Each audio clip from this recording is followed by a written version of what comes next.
In the land of grills, welcome back, folks. We've got the Expert Grill. This is the $98. In my opinion, this is the real deal when it comes to charcoal grills. Large size cast iron grates. Done some modifications to it. I've been watching the channel. I'll leave some of them down below and in the description. Last week, we tried turning this thing into a gravity series. I found a device on Amazon that you can attach to a grill that's supposed to make it like a charcoal gravity grill.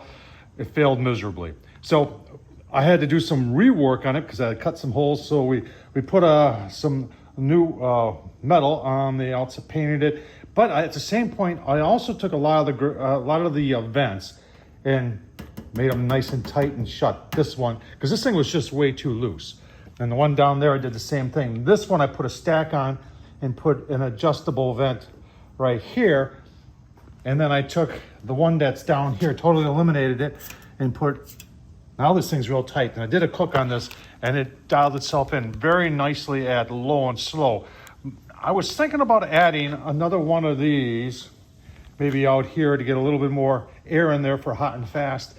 Then I started thinking, you know, that's what happens here in the land of grills. Why not add a thermostatically controlled blower? I've had one of these Inkbirds before, not this one, but another one, and it worked very well. So went online, I found that this one was on sale. We'll take a look at it, and then we're gonna show you the installation. And of course, we're gonna put some charcoal into it, see how it does on low and slow, and see how hot that Inkbird can get this Walmart Expert Grill. Oh man, let's get started. Right, first off, Tom Horsman of YouTube is not sponsored by anybody. I'm not sponsored by Expert Grill, I'm not sponsored by Walmart.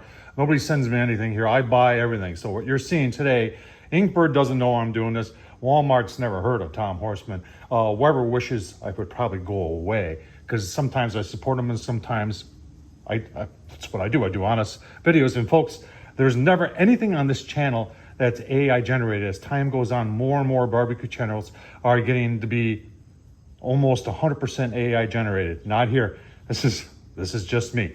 All right, let's take a look at the Inkbird. Show you where we're going to put it. Yeah, we're going to drill some holes to install it. Super simple, folks. If you got a cordless drill or even a corded drill and something that's called a step bit, and we'll show you that, you can do this too. All right, this is a model number right there. We'll take a look at it online, but this does hook up to Wi-Fi 2.4 and 5. I haven't tried yet. I did download and put the app. I had the app on my phone. I deleted it because I didn't have any Inkbird. Like I said, I had a lesser model of this, and I had that attached to a Weber kettle. And when I sold the Weber kettle, it went with the grill. Now here's everything. What I like about this is, number one, it comes in a case. Number two, they give you, I don't think there's anything extra you need to buy.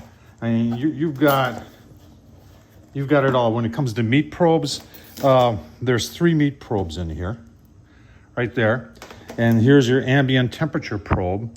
And here's your holder that you would put on the grates for that. So they give you all that. There's an instruction manual in here. And then here's the actual unit itself right here. And it actually looks, well, no, they give you all the probes. So there's 3 meat probes. Then one is the ambient one. And they have it labeled right here. If you can see, that says grill, and this is probe 1, 2, and 3. And this is where you plug it in. So it's not battery operated. So you do have to plug it in, but we are gonna hook it up to a battery and see if it works with that.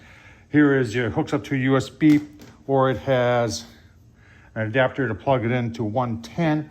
And then they've got all these, they got 2 different adapters. Now, this is one you would put like in a Kamado. And this is where these things are really popular, is installing them in a Kamado. So you would put this in the air grate on the bottom. And but we're not gonna do that today. We're gonna use this guy. And we're gonna mount this onto the side of the Expert Grill, right down by that vent, right where my finger is. And what I like also about it, when you're not using it, they got a cap that plugs the whole thing up. Or you could take the cap off and give yourself a little extra air without using the Inkbird. So nicely thought out by the Inkbird, folks. I'll tell you what, let's take a look at it. All right, here it is on Amazon. You can see I paid $150 for it. Compared to others of these on the market, and there's a lot of this kind of stuff on the market, I went with Inkbird because I've had one before and it worked. And the Inkbird stuff over the years have, and I think there will be a few people that agree with me on this, that it's been dependable and it's been well built. And like I said, what I've just shown you for 150 bucks, like I said, there's nothing else you need to buy. I really looked at this guy right here, but it did not have good review. So I just said, you know what? And this guy right here, I got, but it broke. So it ain't gonna do me any good. So here's all the stuff that it says it does. You can take a look at it online. I'll tell you what, let's just get it installed and get it fired up. All right, so where are we gonna put this thing? I wanna put it, when you're using this, your bottom vent will be closed 100% of the time. Your top vent will be open. So what I wanna do is I wanna put it on the same level. Got this screw here and there's enough thread on the other side where I can take advantage of that one. So I'm thinking right about here it'll be offset center, but then I'll put another screw in offset center just on the other side. And so it'll actually be like right about there. So what we're gonna do first is we're going to drill 2 holes, and then we're gonna bring up the step bit and we're gonna drill a hole. We'll get this installed first without drilling the hole, and then we'll mark out the hole and drill the hole. Now on the inside, I wanna try and do this, because taking out the charcoal grate isn't that bad. It's just 1 screw, but it's kind of a pain in the butt putting back in. So I'm gonna try and do this without removing the adjustable charcoal grate. Right, so after drilling my holes, I came out here and said, hey, they were like almost dead on for this one. So I know it's at an angle. And once we get the hole drilled in there, this flange side is actually gonna go on the inside. So you're not gonna see it. All you're gonna see is this coming through. So now we're just gonna take a Sharpie and draw out the circle, and then we'll get our step bit and start our drilling. I got the hole all laid out. This way just works a lot easier. And here's a step drill bit. And this one is a, see right there, it's a Bosch, goes to 1.1 and 1.1 is actually what we actually need here. You see that fits really. And step drill bits, I'll tell you what, I don't know what I ever do without them, especially with all the modifications I do. They're so much easier to use. Let's get the drilling. All right, I got the whole drill. Folks, if you want to support the channel, Tom Horsman on YouTube, super thanks down below, buy me a beer. So the hole saw did the inside diameter of that guy right there, not the outside diameter. So I had to use one of these with the drill, and then I polish it up with a little stone there. I have paint sticks, and I use the paint stick just to paint that inside steel there so it doesn't rust, to help protect it. And next thing you know, we're gonna be doing the installation. All right, while I got the drills out, put in the probe port right there. I have no idea where I got that from. So someone's gonna ask, and I'm just gonna say, look on Amazon. But I just kept on, I used this step drill bit again and kept on going until there wasn't even any instructions for this. So, but it's in there, and it's a probe port. Let's get the blower hole in for the Inkbird. So there it is, all installed with the Inkbird on there. You can see it, I don't know if you can see it down there on the inside. That's how it's gonna go. And we'll show you what it looks like without the Inkbird on there, the cap on there. And obviously when you're using the shelf, if the shelf is down, the Inkbird's gonna be in the way, so you don't, you just put the cap on. Here, I'll just show you. All right, and that's what it looks like with the shelf on and the cap on. So let's get it on there. It's hooked up to the Wi-Fi. All right, got the Inkbird set up relatively simply. It can work on 2.4 or 5. For some reason, I'm on 2.4. I do have it currently on. You can hear it running and turn off like that. That's set at 225. All I got is the ambient air probe. I am running it on a battery. I got one of these jump starter batteries. And this is the probe right there that's about ready to fall off. Ambient probe. But then if you want to look at the other probes, that probe's not inserted. Probe 2's not inserted. Probe 3's not inserted. There's a whole lot going on here. I believe there's graphs. There's all sorts. There's your graphs you can do. Like I said, in the past, Inkbird has always been a pretty solid product. Let's get it hooked up, get some charcoal in there, and then let's just see how it does at 225. And then let's just see, what's the max this thing goes to here?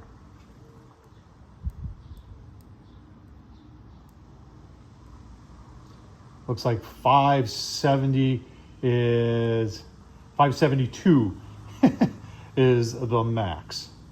Keep on. Here's the setup. I got about 20 briquettes on there.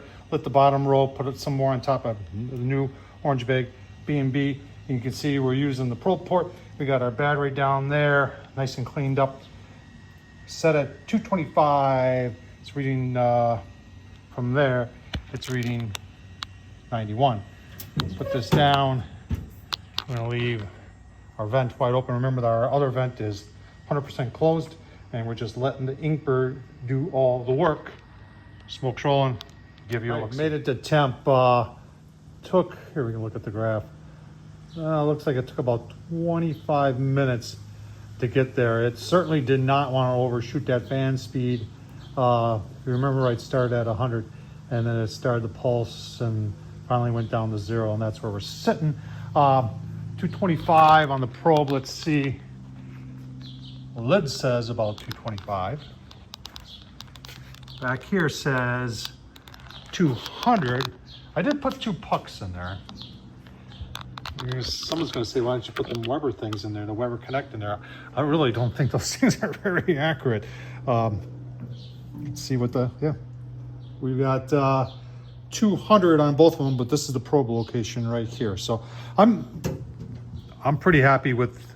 I knew low and slow would be good, but let's turn it up to say 500 and see what it does. Right, to change temp, all you gotta do is scroll over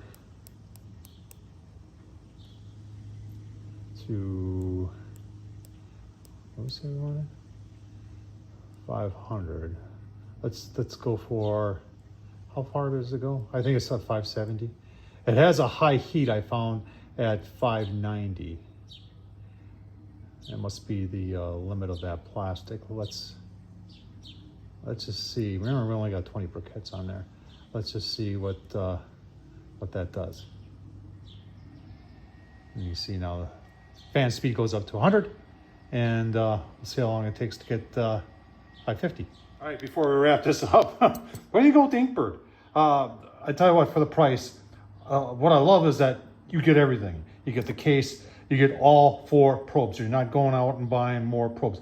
Everything you need for a thermostatically controlled blower is right here. And the app worked flawless. Hooked up right away, works on 2.4 and 5.0 gig. Does everything you want it to do. Even one of the things I didn't talk about, if it senses you have the lid open too long, it shuts off and gives you a little bit of an alarm saying, hey, the lid is open. Nice feature on the old Inkbird there. Let's continue on and finish this one. A little over an hour and a half into it. Topped off at about 310. It's coming down to 301.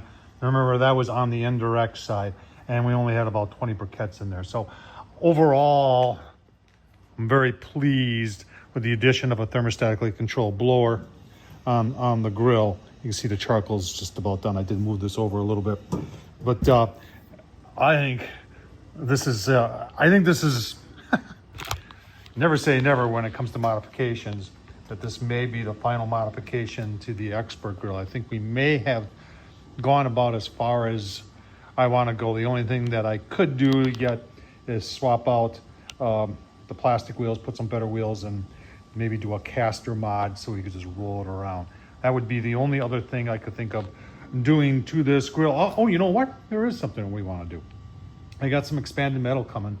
I think I want to build a charcoal basket for the indirect side out of expanded metal. So I think that's something that we will do, and that'll give us a lot more capacity and probably get it a lot hotter too. And obviously go a lot longer on the low side. Tom Horsman, YouTube. What do you think of the latest modification to the $98 Walmart Expert grill? This thing is this thing for this summer of 26 in the land of grills. It's obviously my favorite, most fun grill to be playing with and to be cooking on. Thanks for watching, folks.